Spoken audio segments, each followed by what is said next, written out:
నల్గొండ జిల్లా కొండమల్లేపల్లిలో జరిగిన ప్రిన్సిపల్ రూపారెడ్డి హత్య మిస్టరీ వీడింది. నాగార్జున స్కూల్ ప్రిన్సిపల్ రూపారెడ్డిని అదే పాఠశాలలో 10th చదువుతున్న విద్యార్థులు అనిల్ వంశీ చంపినట్లు పోలీసులు తేల్చారు.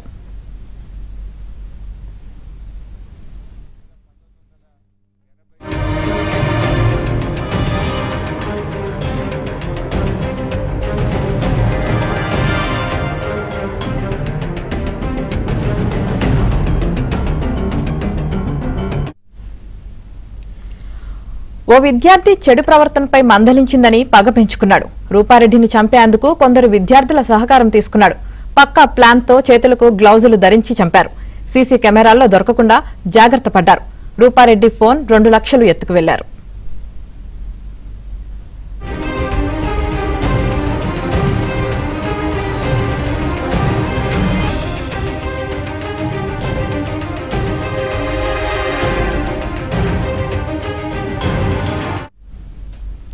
ఇక హత్యకు కొన్నాళ్ల ముందే నిందితులు గోవా వెళ్లి జల్సా చేశారు.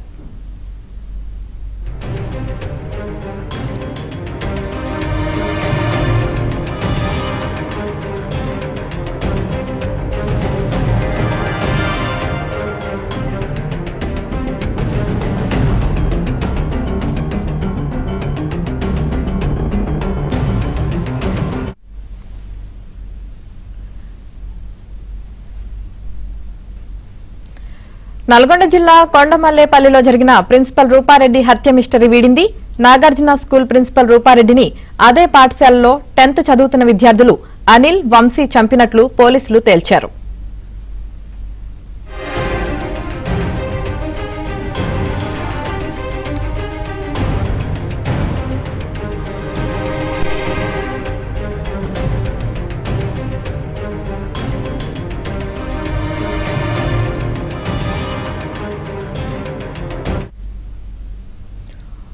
ఓ విద్యార్థి చెడు ప్రవర్తనపై మందలించిందని పగ పెంచుకున్నాడు.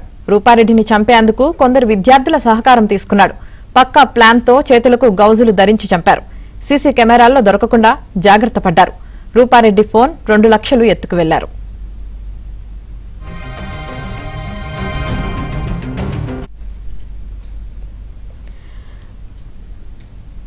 నల్గొండ జిల్లాలో జరిగిన ప్రిన్సిపల్ రూపారెడ్డి హత్య మిస్టరీ వీడింది. దీనికి సంబంధించి పూర్తి సమాచారం మా ప్రతినిధి రవి అందిస్తారు. రవి, కొండమల్లేపల్లి నాగార్జున స్కూల్ ప్రిన్సిపల్ రూపారెడ్డిని అదే స్కూల్లో చదువుతున్నటువంటి 10వ తరగతి విద్యార్థులు దారుణంగా హత్య చేసినట్టయితే పోలీసులు సాయంత్రం 4:30కు పూర్తి వివరాలను జిల్లా ఎస్పీ శరత్చంద్ర పవార్ మీడియాకు వెల్లడిస్తారు. అయితే కొద్ది రోజులుగా ఆ స్కూల్లో చదువుతున్నటువంటి 10వ తరగతికి వచ్చినటువంటి విద్యార్థులు 9వ తరగతి కంప్లీట్ అయిన మరుక్షణమే జలసాలకు అలవాటు పడి డబ్బు కోసం కొంతమంది విద్యార్థులు జలసాలకు అలవాటు పడి డబ్బులు చోరీ చేయాలనే ప్లాన్ వేసుకున్నట్టు తెలుస్తుంది. ఈ క్రమంలోనే ఈ సంవత్సరం 10వ తరగతికి స్టార్ట్ అయిన కొద్ది రోజుల్లోనే డబ్బు దొంగతనం చేయాలని చెప్పేసి అయితే చేయడం జరిగింది. ఈ క్రమంలోనే స్కూల్లో కూడా చెడు అలవాట్లకు బానిసలైతున్న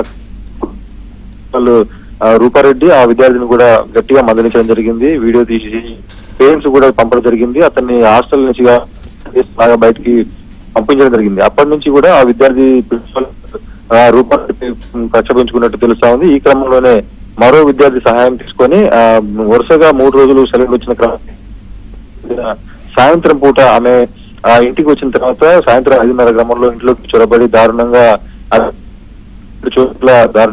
వచ్చి అక్కడ ఇంట్లో బ్యాగ్ లో ఉన్నటువంటి 2 లక్షల రూపాయల నగదు తీసుకెళ్లి అక్కడి నుంచి హైదరాబాద్ కు పరారు కావడం జరిగింది. పోలీసులు దాదాపుగా 100 మందికి పైగా అనుమానితులను విచారణ చేసిన తర్వాత చివరికి ఆ స్కూల్లో మిస్సింగ్ అయినటువంటి 2 స్టూడెంట్లు మిస్ కావడంతో వారే ఈ ఘాతకానికి పాల్గొని తెలుస్తుంది. వీరందరూ కూడా ఆ చేతికి పెట్టుకొని మంకీగా పెట్టుకొని సీసీ కెమెరాలు కనిపించిన ఏరియాల నుంచి ఈ ఘాతకానికి అయితే పాల్పడ్డారు. అటకెలకైతే పోలీసులు వారం రోజులు నిశ్చయంగా అయితే ఛేదించారు.